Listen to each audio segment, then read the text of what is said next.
on the screen.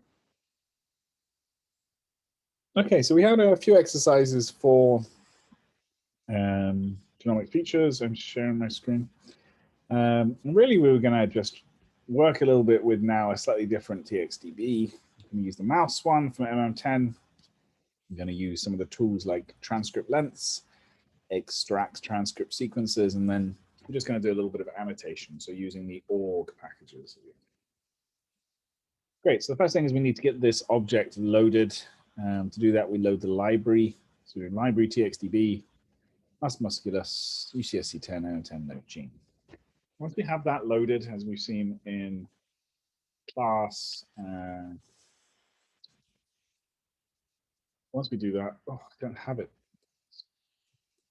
Biocene manager install, that will take a while.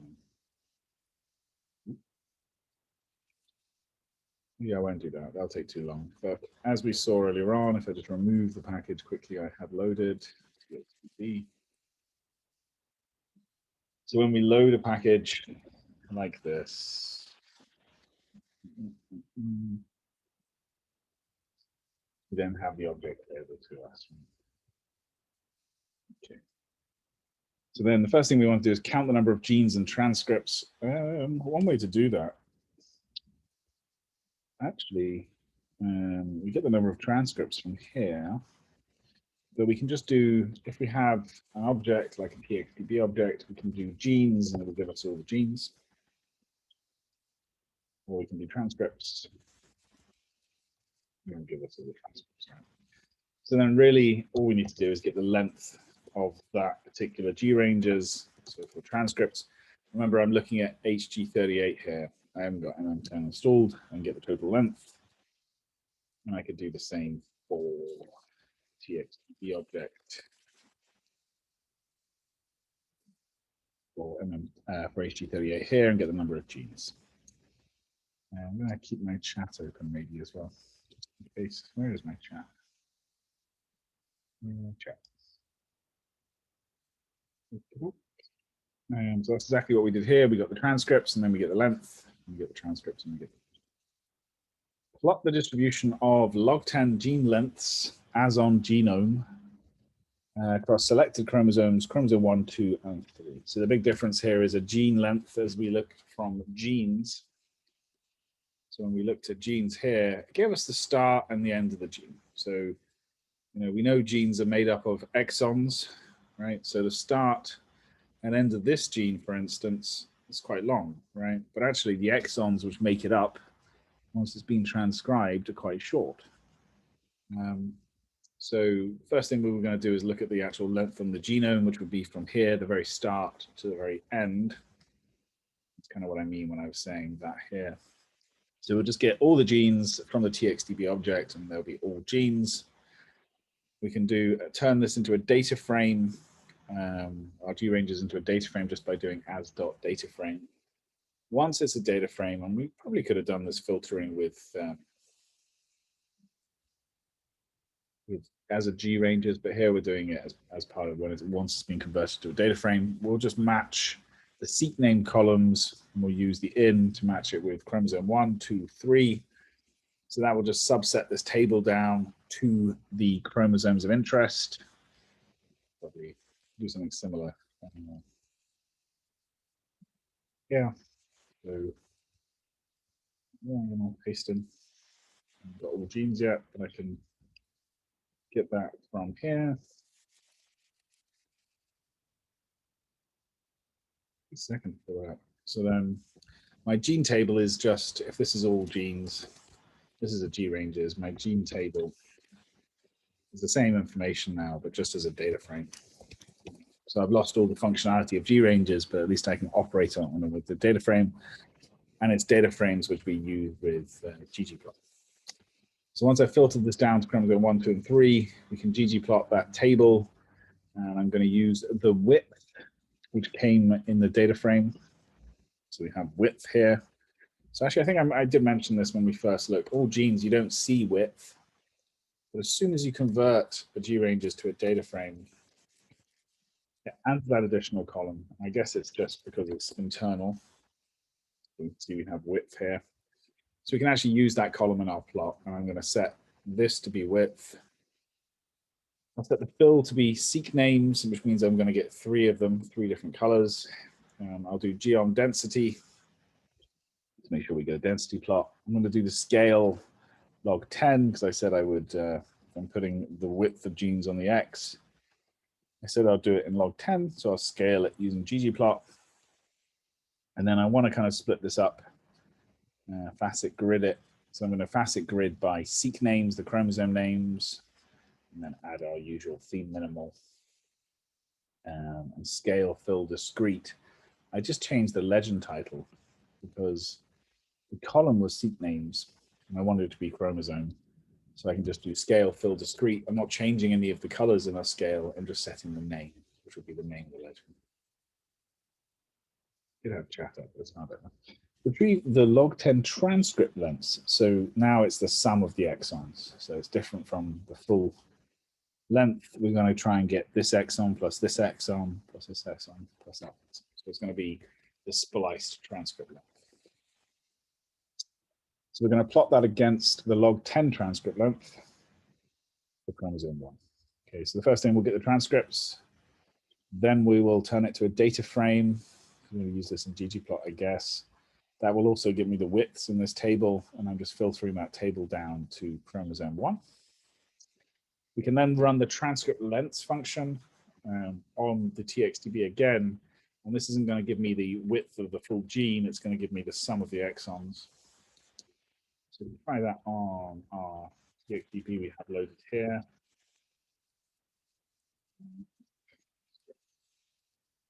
TXM.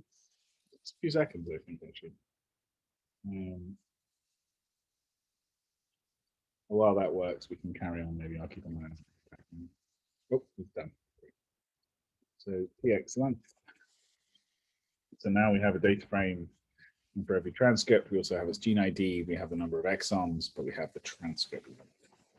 So once we have that, it's just a matter of merging the 2 data frames we have together, and the transcript lengths one and our filtered transcript table just showing the full gene range. I'll merge it by the TX name. I'm not going to keep all of them. I'm just going to keep the ones which are in common. And then I will do a ggplot of this data frame. X is going to be width, so the width on the genome. Y will be the transcript length. And then we'll do geom point. Oh yeah, we'll do size to be the number of exons as well. I guess it makes sense. Longer ones may have more exons.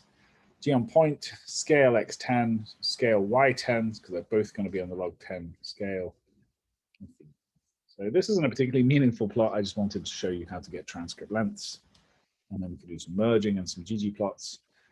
I guess it makes sense that you can be a lot longer than your transcript length, right? You're never going to be this side of the line because the transcript length is made up of the exons on the genome. So I think this next part's just to get us to do this thing here. So plot the nucleotide content for the longest transcript by genomic size. Okay, so we'll do transcripts. We extract them from the TXDB object. I'm then going to find a region which I want to filter down to. So find the longest transcript overlapping this region. So I'm going to create my G ranges of this region. I will then use this G ranges to filter our transcripts G ranges by doing standard kind of filtering all the transcripts which overlap this region, and that gives me the true false vector, logical vector, and then I can just use that to subset my transcripts down to this filtered transcripts which overlap this range. I'm then going to order my filtered transcripts by their width and make it decreasing equals true. So we're going to order the transcripts by their width, highest at the top, lowest, smallest, sorry, longest at the top, shortest at the bottom. And then we'll just take the top one, right, number 1. And that gives me the longest transcript. To then extract the transcript sequence, I need to load the appropriate BS genome. I'm using MM10 UCSC here, so I'll do BS genome, mus musculus, UCSC MM10. And then I can just pass this BS genome, the TXDB object, and that's going to give me all the transcript sequences for every transcript in the mouse genome. because when I get this back, it's going to be named. I guess I can show you that.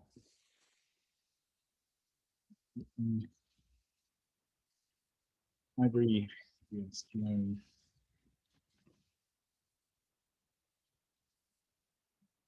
Yes, genome, EXTB. Again, these aren't the MM10 in the exercise, but it will illustrate the result. Seats. Again, will take a second. It's doing a lot of work under the hood, kind of putting all the exons together. Then it's using that to extract sequence from the PS genome object. But this will then give us a DNA string set, and every element in that DNA string set will have a name named by the transcript name. So that's going to take a few seconds again. So I'm sure as soon as I move on, it will finish. So anyway, we have the name of the longest transcript here. We actually have the DNA string set of all the sequences. So then we can just extract from that DNA string set by name the longest transcript. And then I can use our standard BS genome tools, biostrings tools, I guess, alphabet frequency. And then I can create, extract from that just the alphabets I'm interested in. So when I run this, it's going to give me A, T, G, C, N, maybe R, all these alternative bases there could be. We're just interested in A, T, C, G. This then gives me this vector, and I can put that into a data frame because we're going to go to ggplot, and I will put the frequencies here, and I will put the names corresponding to the frequencies, which will be A, T, C, G. Once I have this data frame, finally, I can come back to that anyway. Once I have the data frame, I can then pass that to ggplot, and I will do Y will be the frequency, X will be the bases, so Y, X. We'll do fill to be basis 2, and we'll do g on bar. We're not asking g on bar to summarize anything for us, so we'll do stat equals identity, and then all these plots today seem to be theme minimal, so we'll add our minimal. So it looks pretty even the sequence. Actually, finding the GC content of things like sequences or transcripts is kind of meaningful. There is biases with how well sequenced something will be based on the GC content. So actually, some of the programs we'll use later on account for this bias when they start to try and calculate transcript abundance or reads mapping to transcripts. So I think the final thing we'll do is read in the expression table. The chat's got nothing in it.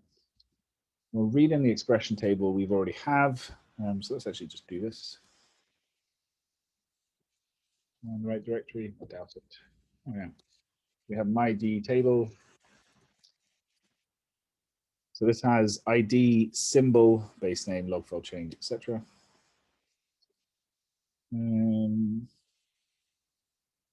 Yep, that's what it says here. Add a column of gene names. Okay, so to do that, we're going to use orgdb in the select function. We'll first load the library, and then we'll use the select function with that database. Provide the keys will be the first column or the ID column from our file we've just read in. So if I look, it's going to be ID, which looks like entree's ID.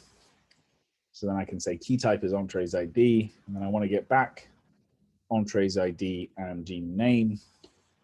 And then at that point, with our new data frame containing entree's ID and gene name, I will just merge that with our DE table using here just the first column. And I'll keep everything in our DE table, but I might not necessarily keep everything in our annotation table. And then with this new table, I can then order it by P adjusted again. Once we've merged it, the order tends to get lost. It's no longer ordered the way we wanted it. Like I say, P adjusted, most significant. So we just reorder it. Identify genes with a P adjusted less than 0.05 log file change greater than 1. Export promoted positions upstream 2000 of these genes. Transcripts. Merge overlapping promoters and export to a bed file. Jeez. So I might do this on TXDB HT38, to be honest, because I haven't got HT19. But we can get the genes to select. So we just use our Here we're going to filter our new table, which contains, let's have a look at it. Oh, I haven't got a new table yet. I have to quickly make a new table.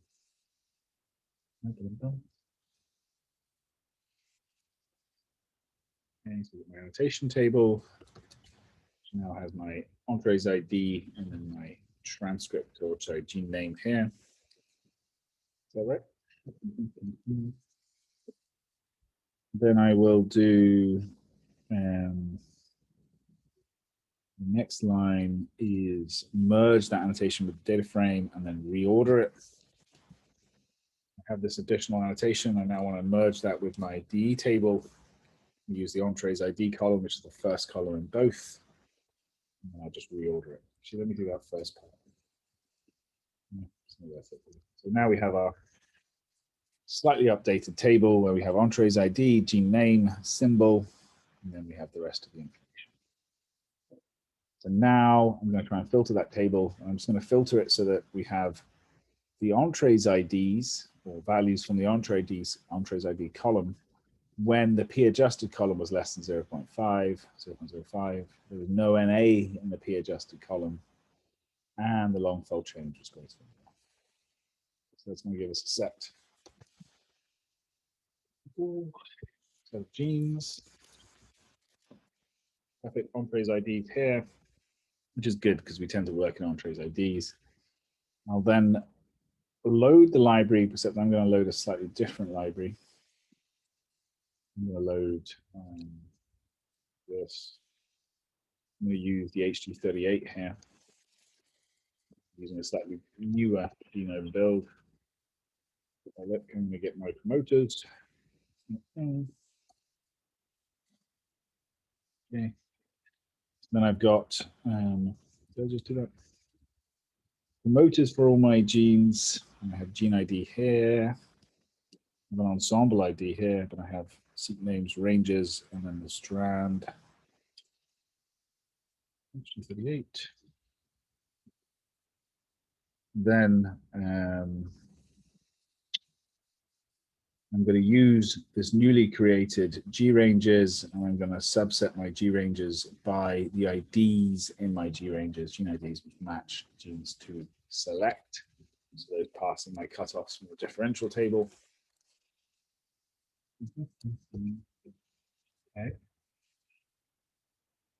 Promoters. Okay, so we've got subset now. We've gone from 258,000 promoters for transcripts to 24,000. You can see that some of these are going to overlap. So if I want to merge or kind of collapse these promoters into representative regions, I can use that function we saw earlier on. See, it's then going to collapse. So for this first one here, we had a region from there to there, which overlapped with the second set. Now, once we've reduced them, we just have a region which goes from here to the end of the second range. So it's going to flatten those two ranges together. And over there, and then we can just export that. So to export anything in the bed files, and this will be a G ranges, so we can export this as a bed file. We can just do export.bed. Give it the G ranges we want to export. We can just tell it the connection on we want to export to. So test.bed. And hopefully some of my files. Well, the file I've just created called test.bed. Not quite reach my files here. Maybe not. Let's find out where we are. Get working directory.